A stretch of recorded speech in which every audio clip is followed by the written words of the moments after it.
الحمد للہ رب العالمین والصلاة والسلام علی خاتم الانبیاء والمرسلین وعلی آلہ وصحبہ اجمعین اما بعد فاعوذ باللہ من الشیطان الرجیم بسم اللہ الرحمن الرحیم۔ آئیے سب سے پہلے حضور پر نور شافع یوم النشور صلی اللہ علیہ وسلم کی بارگاہ میں ادب و احترام سے درود کا نذرانہ پیش کریے۔ اللہم صلی وسلم بارک علی سیدنا وعلی حبیبنا محمد وآلہ وصحبہ اجمعین۔ حضرات محترم، مذہبی سیاست کا بنیادی مقصد اسلامی تعلیمات کی روشنی میں ایک ایسے صالح معاشرے کی تشکیل ہے جہاں قرآن و سنت کے احکام کی روشنی میں اسلامی نظام کا نفاذ کیا جائے، لوگوں کو بلا امتیاز عدل و انصاف فراہم کیا جائے، ظلم و ستم کا خاتمہ کر کے امن و آشتی کی فضا قائم کی جائے،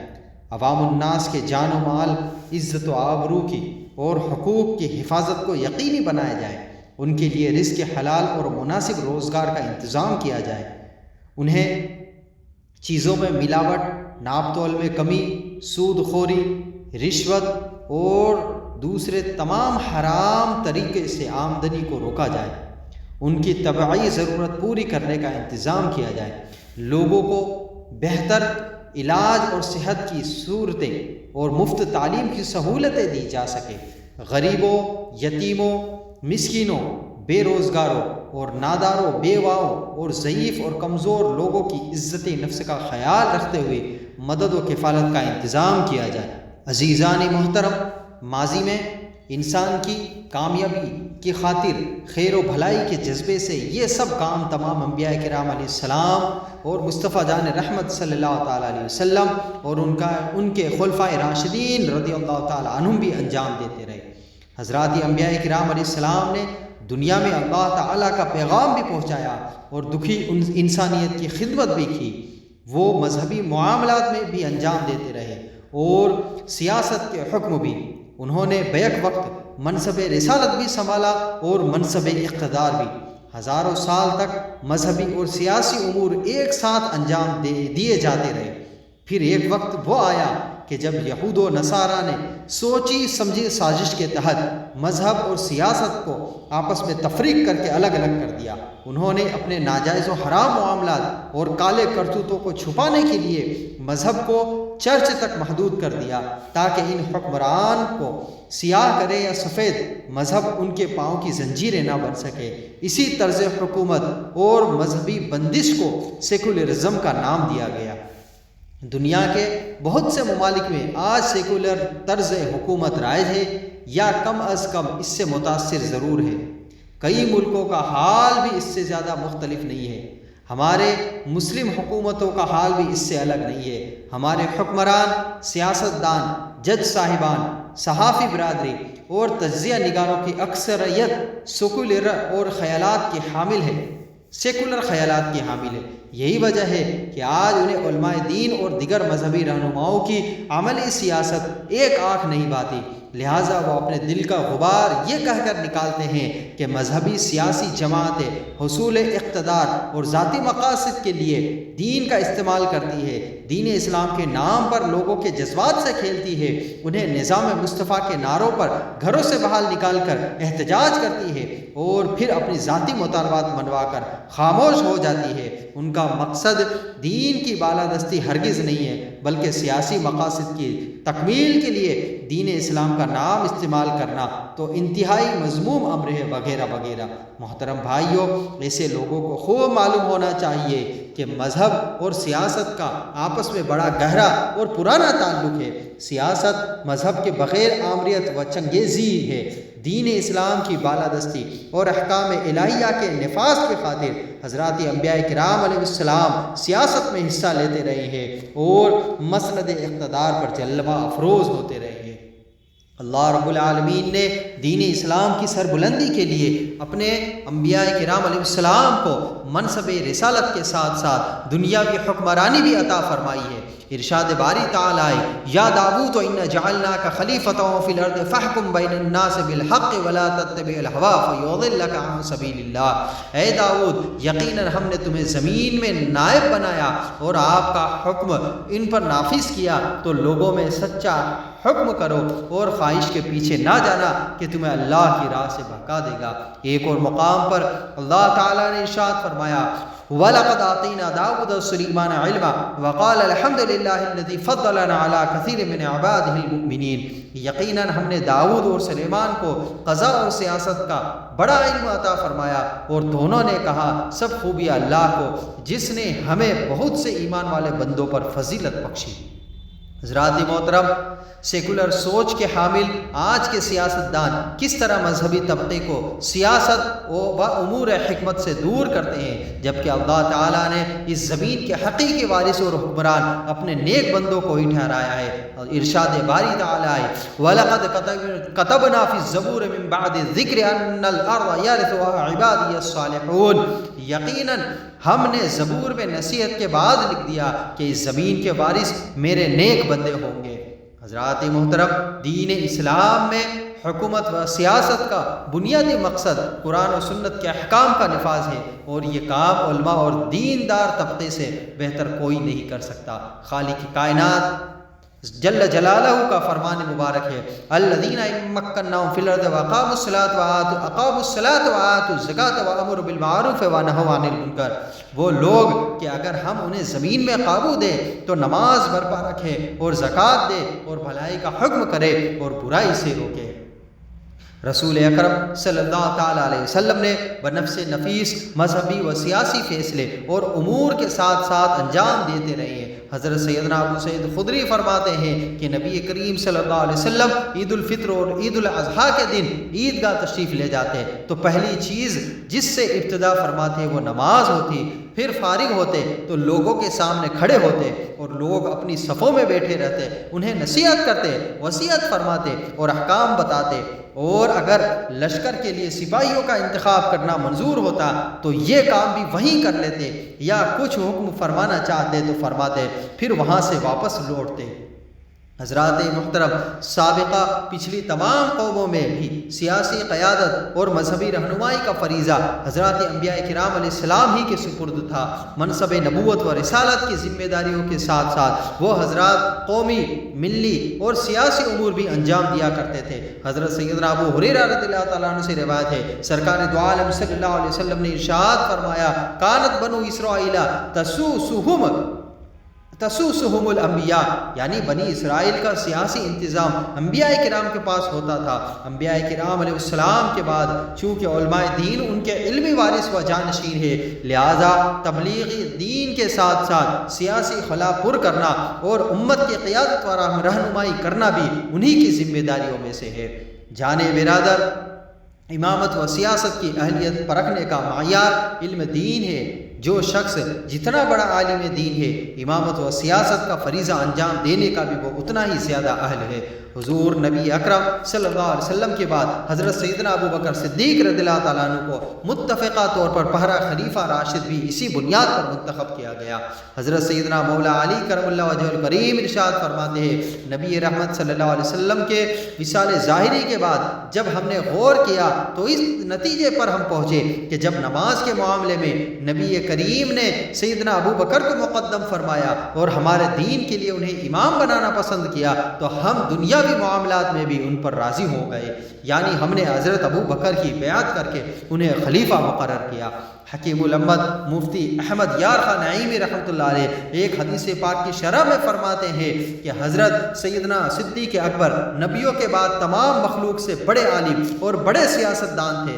انہی کے علم پر حضور انور صلی اللہ علیہ وسلم کا دفن اپنے حجرے میں ہوا، انہی کے علم پر سرور کونین صلی اللہ علیہ وسلم کا چھوڑا ہوا مال وقف بنا، انہی کے علم پر منکرین زکوٰۃ کے خلاف جہاد کی تیاری ہوئی۔ آپ اگر تھوڑی نرمی کرتے تو فرائض اسلامی کے انکار کا دروازہ کھل جاتا، اسی لیے رسول اکرم صلی اللہ علیہ وسلم نے اپنی وفات کے بعد وقت آپ ہی کو جانشین مقرر بنایا، انہی کی سیاست سے حجاز بلکہ عرب میں امن و امان بحال ہوا اور فاروقی فتوحات کے لیے راستہ صاف ہوا۔ حضرات محترم، 5 وقتہ نماز، جنازہ و عیدین، محراب و ممبر، وعظ و نصیحت، حج و عمرہ، طلاق و نکاح اور دیگر شرعی معاملات میں عوام و حکمرانوں کی رہنمائی سمیت آج بھی ہمارے بہت سارے دینی امور کی قیادت علماء دین کے پاس ہے۔ پھر آخر کیا وجہ ہے کہ ہم اپنے دنیاوی سیاسی معاملات کی قیادت بھی ان حضرات کو نہیں سونپ دیتے؟ جب صحابہ کرام رضوان اللہ تعالی علیہم اجمعین قرآن و سنت کا زیادہ علم رکھنے اور اپنی نمازوں کا امام ہونے کے سبب حضرت سیدنا ابو بکر صدیق رضی اللہ تعالیٰ عنہ کو اپنا خلیفہ و حکمران منتخب کر سکتے ہیں، تو پھر آج الیکشن کے وقت ہم ہر ایرے غیرے کو بلا سوچے سمجھے اس کی دنیاوی اہلیت جانے بغیر کیسے ووٹ دے سکتے ہیں؟ نہایت افسوس سے کہنا پڑتا ہے کہ ہمارے ملک میں چوکیدار یعنی واچ مین اور مالی یعنی چپراسی رکھنے کے لیے بھی اہلیت و تجربہ پوچھا جاتا ہے، لیکن ایم پی اور ایم ایل اے اور دوسرے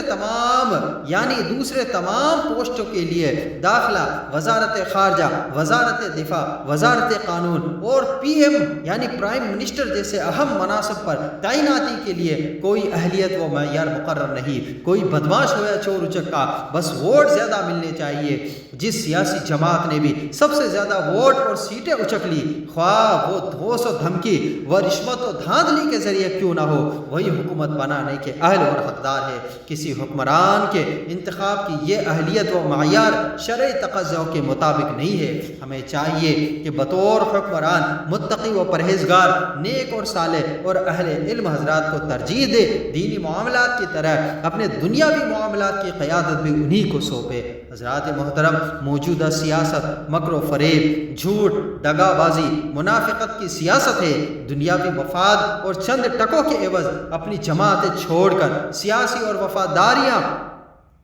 وفاداریاں تبدیل کرنا ایک عام سی بات سمجھی جاتی ہے۔ الیکشن کے دنوں میں عوام سے کیے گئے وعدوں سے مکر جانا اور یو ٹرن لے کر عوام کو دھوکہ دینا سیاسی مہارت اور حکمت عملی خیال کیا جاتا ہے۔ موجودہ سیاست کی اس مکروہ چہرے کو دیکھتے ہوئے ہمارے بعض مذہبی رہنما، علماء دین اور مشائخ طریقت سیاست سے کنارہ کش رہتے ہیں اور اپنے مریدوں، عقیدت مندوں اور شاگردوں کو بھی اس سے دور رہنے کا مشورہ اور حکم دیتے ہیں۔ نیز اپنے کارکنان پر اس سلسلے میں پابندیاں بھی عائد کرتے ہیں کہ نہ کسی سیاسی جماعت سے روابط رکھے اور نہ ہی ووٹنگ کے عمل میں حصہ لیا جائے۔ محترم بھائیوں، ایک مسلمان کا اپنے وطن میں ووٹ نہ ڈالنا دینی، ملی اور سیاسی اعتبار سے متعدد نقصانات کا باعث ہے۔ اس سے ہمیں بہت سارے نقصانات ہیں۔ اگر ہم ووٹنگ کے عمل میں حصہ نہیں لیں گے تو اس بات کا قوی امکان ہے کہ فاسق و فاجر و دین بیزار لوگ منتخب ہو کر ایوان اقتدار میں پہنچیں گے اور وہ اپنے اقتدار اور پاور کا ناجائز استعمال کرتے ہوئے ملک و قوم اور دین مخالف قانون سازی کریں گے، گستاخان رسول کو تحفظ دیں گے، عقیدہ ختم نبوت کے منکروں کو اعلیٰ عہدے پر بٹھائیں گے، ہماری نسل نو کو اسلام سے دور کرنے کے لیے یورپین کلچر کو پروان چڑھائیں گے، مذہبی جذبے کم کرنے کے لیے بچوں کے تعلیمی نصاب سے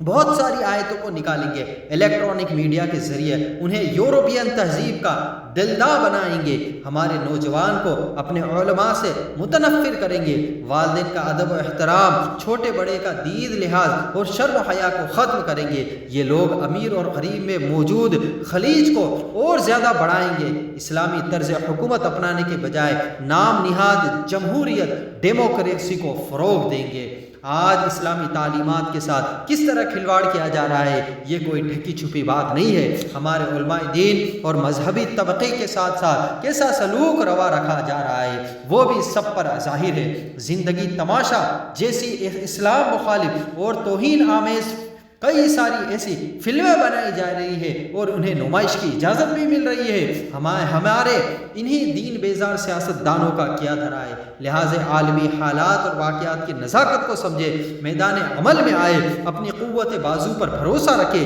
اور قوم کی رہنمائی کا فریضہ انجام دے۔ امید واسق ہے کہ اللہ رب العالمین آپ کے جذبے و اخلاص کی برکت سے ہوا کا رخ پھیر دے گا اور سیاسی فضا آپ کے لیے سازگار بنا دے گا۔ دیار عشق میں اپنا مقام پیدا کر، نیا زمانہ نئی صبح و شام پیدا کر، خدا اگر دل فطرت شناس دے تجھ کو، سکوت لالا و گل سے کلام پیدا کر، اٹھانا شیشہ گران فرنگ کا احسان، سفال ہند سے مینا و جام پیدا کر۔ عزیز دوستوں اور بھائیوں، یاد رکھیں کہ موجودہ طرز سیاست ہماری طبیعت و مزاج کے لیے کتنا ہی مکروہ و ناپسندیدہ کیوں نہ ہو، علماء مشائخ کی اس لا تعلقی کسی طور پر بھی عوامی مفاد میں نہیں ہے۔ مذہبی طبقے کا اس سے دور بھاگنا گویا عوام کو ذلت و پستی اور گمراہی کے دلدل میں لے کر پھینکنے کے مترادف ہے۔ اگر ہمارے علماء مشائخ سیاست سے کنارہ کش ہو کر اپنے اپنے مدرسوں اور آستانوں میں بیٹھ جائیں گے تو قوم مسلم کی رہنمائی کون کرے گا؟ انہیں صحیح اور غلط کی پہچان کیسے ہوگی؟ دین اسلام کو فروغ کیسے ملے گا؟ نظام مصطفیٰ کا عملی طور پر نفاذ کیسے ممکن ہوگا؟ کیا قوم کو دین کا پابند کرنے اور معاشرے کی اصلاح کی ذمہ داری علماء کا کام نہیں؟ کیا انبیاء کرام علیہ السلام اور صحابہ کرام اور علماء امت نے سیاسی اعتبار سے مشکلات کا سامنا نہیں کیا؟ کیا انہیں تکالیف نہیں پہنچائی گئی؟ کیا ہمارے اکابر نے اسی سلسلے میں قید و بند کی صعوبتوں کا سامنا نہیں کیا؟ کیا انہیں جیلیں نہیں کاٹی؟ کیا ان کے بال بچوں اور گھر والوں کو اذیت و تکالیف کا سامنا نہیں کرنا پڑا؟ جو مذہبی جماعتیں اور علماء و مشائخ موجودہ طرز سیاست اور نظام حکومت کو بدلنے کی قدرت رکھتے ہیں، کیا بروز قیامت اس سلسلے میں ان سے پوچھ گچھ نہیں ہوگی؟ سیاست سے ہماری یہ لا تعلقی وطن عزیز میں